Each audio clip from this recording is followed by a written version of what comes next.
بسم الله الرحمن الرحيم الحمد لله والصلاة والسلام على رسول الله. Your Excellency, Honorable Deputy Prime Minister, Minister Foreign Affairs, Ishaq Dar.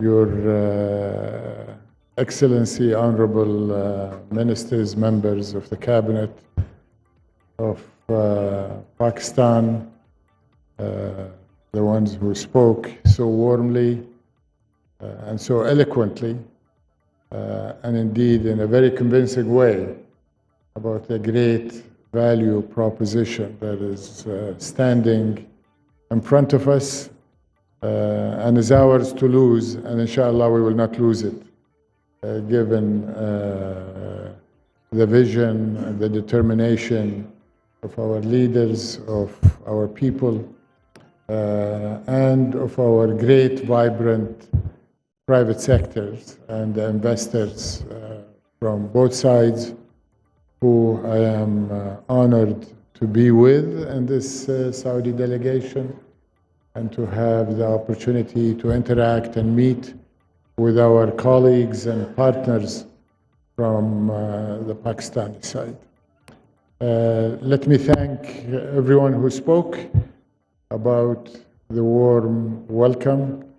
And I can tell you, we felt the warmth of the Pakistani friendship. We felt the bond just as the door of our airplane opened last night, before we felt even the warmth of the air of Pakistan. And we have been embraced with open arms, open hearts, every second of our presence here, like every time we come to Pakistan. This is not my first visit. I've been here quite a few times, and every time we come, we see that Pakistan is not a second home. It is indeed just another very close home to us, and we are not amongst friends, we're amongst family. Let me start by conveying, not just to the honorable members of the Pakistani cabinet who are with us today and the parliamentarians, but to the entire Pakistani population, the warmest greetings from the leadership of Saudi Arabia, His Majesty, Custodian of the Two Holy Mosques, King Salman bin Abdulaziz, and His Royal Highness, Crown Prince, Prime Minister Mohammed bin Salman bin Abdulaziz, who hold Pakistan in the highest regard as a strategic partner, a cultural partner, a country like no other in terms of the bond that has united us for as long as history can chronicle.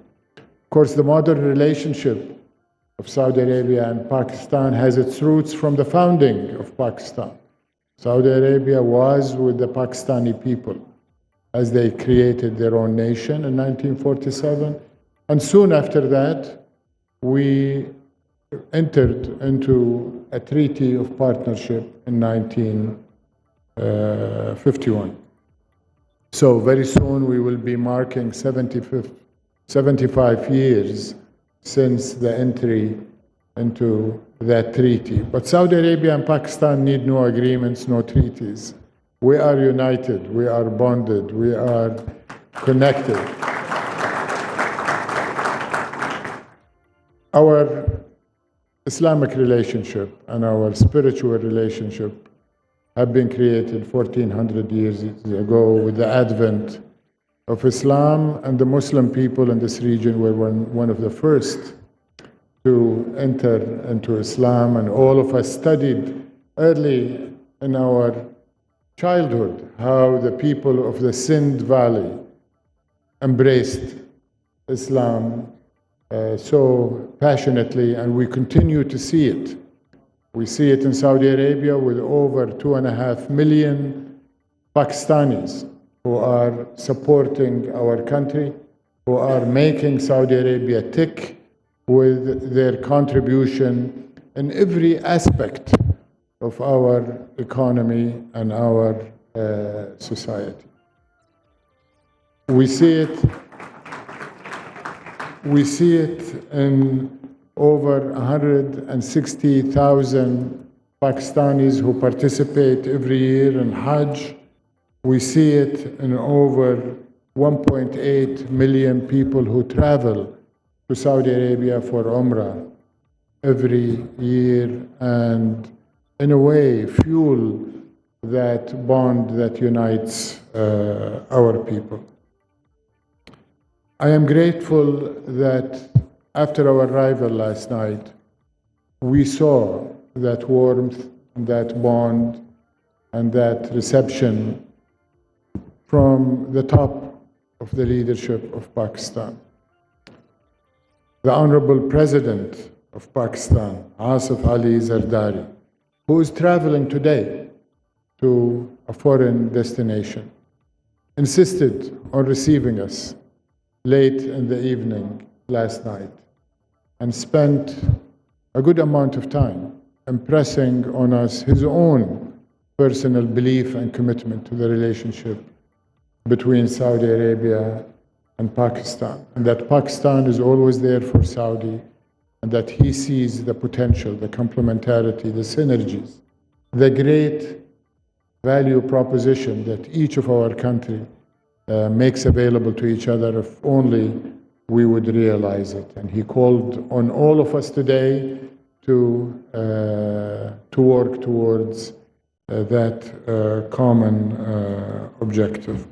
We spent a good amount of time with the Honorable Chief of the Army Staff General Sayyid Asim Munir Shah, and he spoke also from the heart, as well as from the mind, as well as expressing in numbers that are very, very compelling, what the value proposition to the Saudi private sector from partnering with Pakistan. And he expressed his commitment that he will see to it that all matters of red tape will indeed be replaced with a red carpet treatment for Saudi investment. And he recalled how he and Crown Prince Mohammed bin Salman saw to it to create this special one-stop shop, special single window, this special bureaucracy elimination mechanism, the Special Investment Facilitation Council, SIFC, which many of the honorable members of the cabinet are also members of and are seeing through that mechanism, as well as the other reforms that are undertaken by the Honorable Prime Minister, will undertake to make Pakistan not only one of the highest return investment destination, but one that is low risk, very much financeable, bankable, and attractive for Saudi investors. And the Honorable Prime Minister will be speaking to the Saudi delegation later this evening, and will be presiding over an exchange of agreements and MOUs totaling 27 that will be signed throughout the day. Many of them have already been negotiated and agreed, and will be announced today, over $2 billion. And these are very much organic agreements that have been reached without the strong facilitation that we're embarking on. I'm happy to hear what the ministers have said. I'm happy about the efforts of the Ministry of Commerce and its commitment to increase the trade. Trade between Saudi Arabia and Pakistan has already increased significantly by 80%, from $3 billion in 2019, $3 billion US dollars, to $5.4 US dollars. We are also reasonably encouraged by the number of Pakistani investment licenses that have also more than doubled in the last couple of years, reaching 2,000 Pakistani investors in Saudi Arabia. And the FDI stock in Saudi Arabia of Pakistani investment is already exceeding 1.6 US dollars. We are committed to and extremely encouraged by the announcement by His Royal Highness the Crown Prince committing the front end of Saudi investment into Pakistan, which is $5 billion. This was announced during the visit of the Honorable Pakistani Prime Minister when he, Shahbaz Sharif, when he visited a week or two after he was appointed in his role after the election, and there was a meeting in Mecca, essentially within the confines of Haram al-Sharif.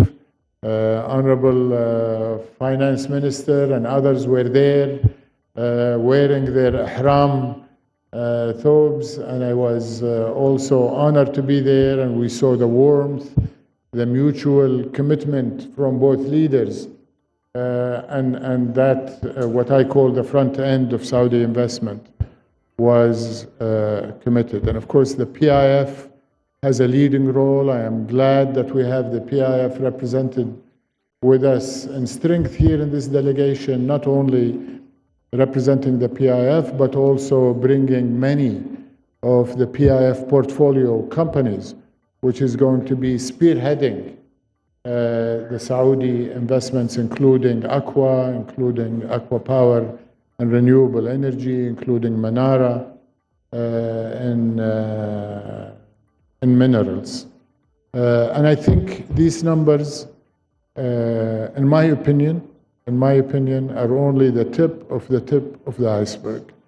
I think the limits, there are essentially no limits to what Saudi Arabia and Pakistan can do in the economic sphere, just like there are no limits to our friendship, to our bonds, to our historic relations, to our political relations at the highest level, from the days Saudi Arabia and Pakistan were created in the last century to many, many centuries in the future. I think it's been mentioned by our dear Pakistani partners. They have spoke about Saudi Arabia better than I would be able to speak about Saudi Arabia.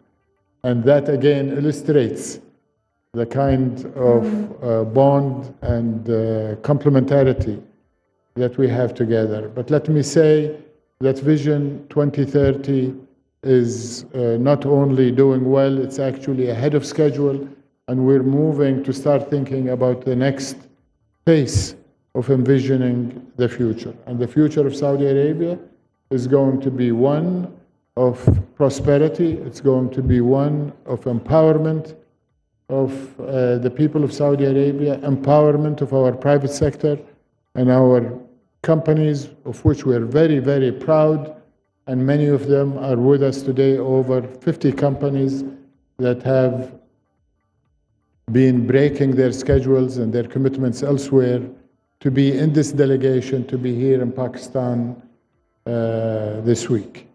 But Vision 2030, and this is the key point about Vision 2030, I want to say, is also about extending our prosperity to our partners and to our friends and to the countries that we need as much as they need us.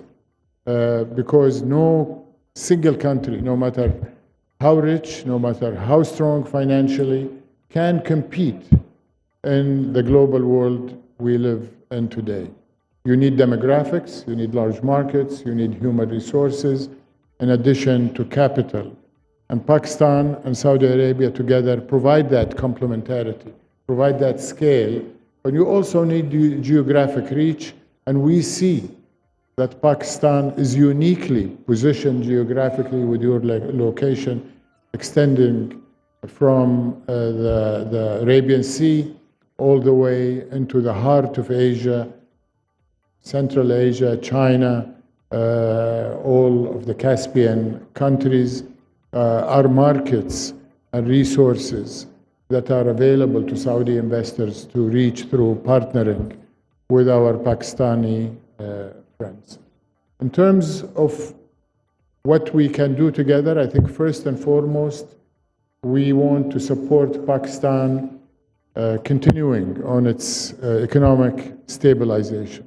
Without Pakistan reaching its economic stability, it's very difficult to do things together. What has been done in the short period, the last 2 years, is quite impressive, Your Excellency, Minister of Finance. And we think it's only the beginning, because once the momentum is created, there is no stopping you, and Saudi Arabia has been and will continue to be your partner to achieve that economic stability. A key element for the private sector from Saudi Arabia to contribute to is substituting exports that we are getting from other markets to more valuable, higher quality, and indeed lower cost exports from our brotherly nation of Pakistan. And we heard from the leaders yesterday not only about the mining and the natural resources, the granite, the marble, the building materials, where Saudi Arabia is the largest construction site in the world. Make no mistake about it. And we will be, in the next few years, awarding construction and material procurement contracts reaching about 1.8 trillion US dollars. Last year, the value of construction and EPC procurement, including materials, was $150 billion. This year, it's 180. It will be about $200 billion annually of contract and material procurement awards year after year. Unfortunately for us, but in a way, fortunately for our partners here in Pakistan, a lot of the input into those contracts is going to be imported. And we want it to be imported from Pakistan, all things being equal. In fact, we will compromise a little bit to make it come from Pakistan. So a great opportunity.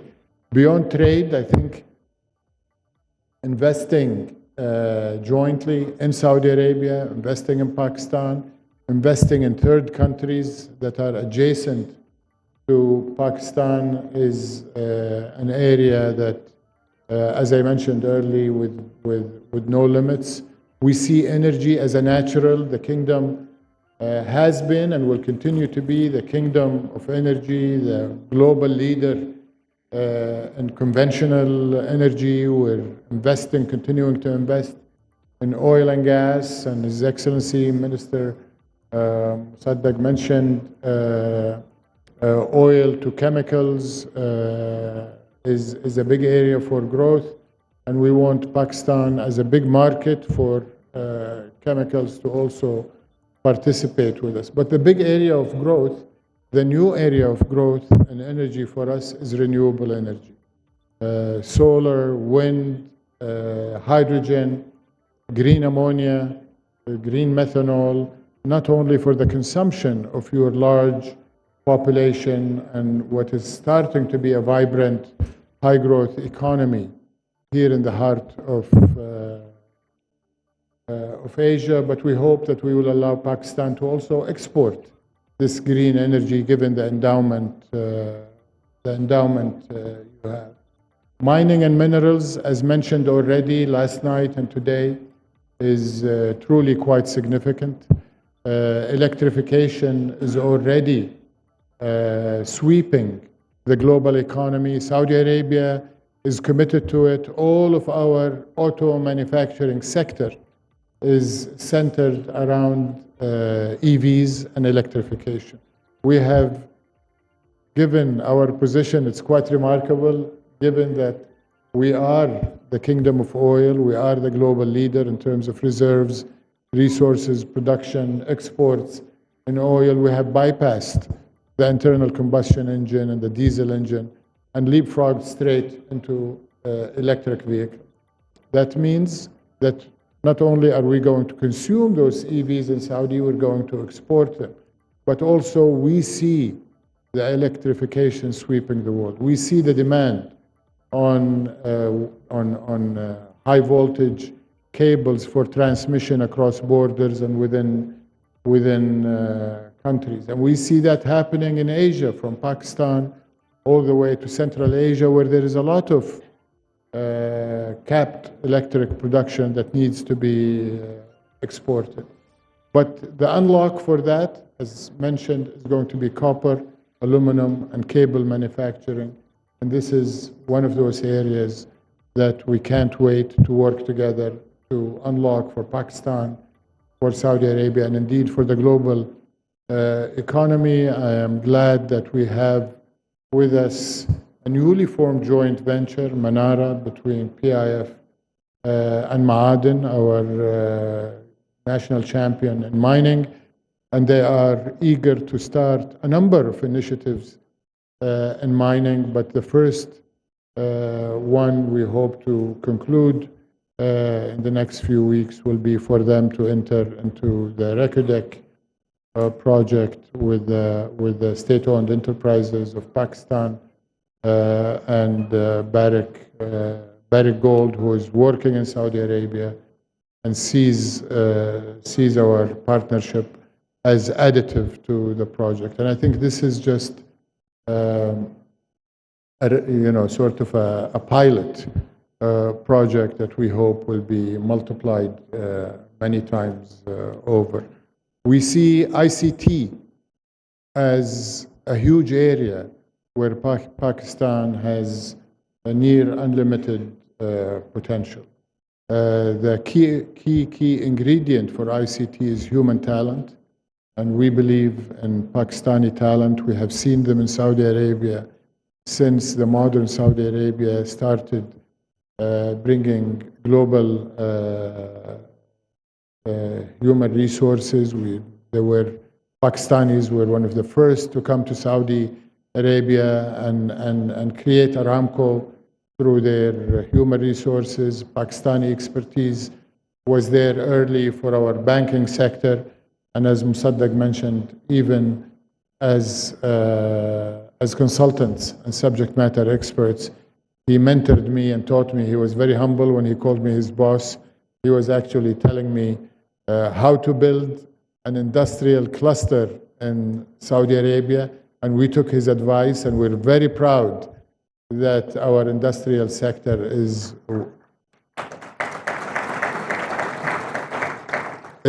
one of the fastest growing, the most competitive, certainly in the region, and we aspire for it to be a global manufacturing and industrial powerhouse in Saudi Arabia. We're looking to make Saudi Arabia the hub for global supply chain resilience, not just to meet domestic and regional, but global. And we want to do that by leveraging what you have in Pakistan. And I talked about mining, I talked about energy. We certainly want to leverage your human resources and your ICT sector. We have coined our reshoring initiative in Saudi Arabia as green shoring, to bring that green energy, and I think we can extend that concept to Pakistan if we can employ the Saudi companies that are active in renewable energy generation to embed it in some of the mining resources that have been mentioned, given that Pakistan, I understand, could be the fourth richest country in copper. So ICT, from manufacturing of components to software development, cloud computing, AI, data processing hub. Of course, food security has been brought to the fore with the recent conflict in Europe. The Russia-Ukraine war, I think, reminded the rest of the world that food security is a global issue. And it's certainly an issue in Saudi Arabia, where for generations we've been enjoying imports of Pakistani grains, especially Peshawar rice from my childhood. I remember it was our favorite food stock, of course, meats and poultry, aquaculture and fishing, and the list goes on. We believe Pakistan, as we heard yesterday from the Honorable Chief of Army Staff, can become again the hub for global food security, not just for the Arabian Peninsula. Saudi Arabia is investing heavily in global acquisition and global direct investment from Latin America to Europe, Ukraine, Africa, and we're investing, of course, in South Asia and Central Asia, and we would love for Pakistan to be a key hub for agriculture, food processing, value add, and export to third countries.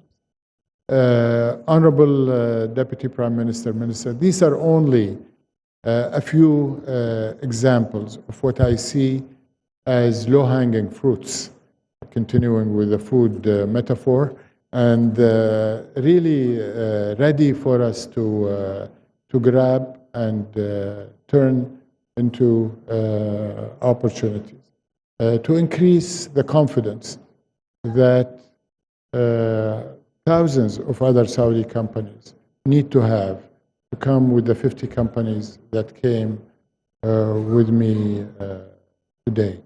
And we need to also create a highway that brings the great capabilities of Pakistan and the Pakistani people to continue what they are doing in Saudi Arabia, not only contributing to the Saudi Arabia of the future that we're building with Vision 2030, with their human talent, but also to bring the capability of Pakistani enterprises.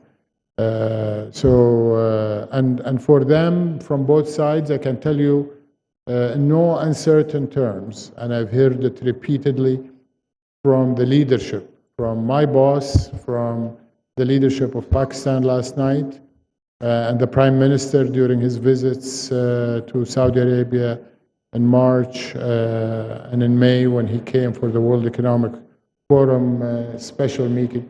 Both governments are committed to allow, to permit, to facilitate for the private sector to take its due position as the locomotive that will be pulling both economies, both governments, both leaders, everybody on the government side of both nations sees that the private sector is the driver of our respective economies today and certainly will be more so in the future. So you can count on us to be right there with you, behind you, supporting you to make the opportunities that are right there for you to grab. And once again, I say there is no limit. The sky is the only limit to what we can do together. So thank you, Your Excellencies. Thank you, ladies and gentlemen.